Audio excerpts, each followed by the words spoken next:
У часе гэтай кампаніі ЦВК зрабіла з выбарчага працэса такую натуральную чорную скрыню. Няма ніводнай шчыліны, дзе можна было б паглядзець, што адбываецца ўнутры, які працэс. У камісіі не дапусцілі незалежных людзей, для назіральнікаў абмежавалі магчымасць прысутнічаць на ўчастках. І там будуць праўладныя людзі. Што можна зрабіць у гэтай сітуацыі? Перадусім я звяртаюсь да ўсіх людзей, якія хацелі прыняць удзел у назіранні.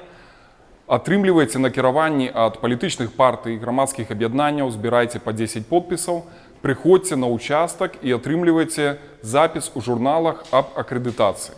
Няхай вас там запішуць 7-м нумарам альбо нават 27-м, як это ўжо зараз ёсць, неважна. З таго самага моманту вы набываеце легальны статус. Надалей вы можаце патрабаваць выканання вашых правоў, прысутнічаць на выбарчым участку.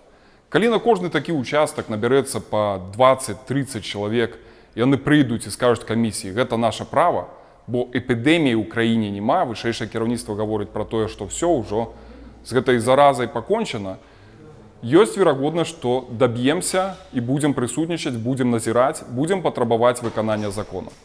Вельмі важны момант гэта тое, ці пойдуць камісіі на фальсіфікацыю яўкі.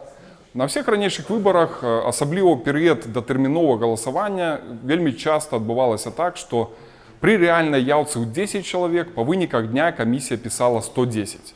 Завышэнне ў разы не можа быць памылкай. Гэта свядомае крымінальнае злачынства, адказнасць за якое наступае па 192 артыкулу крымінальнага кодекса. Гэта сур'ёзная адказнасць.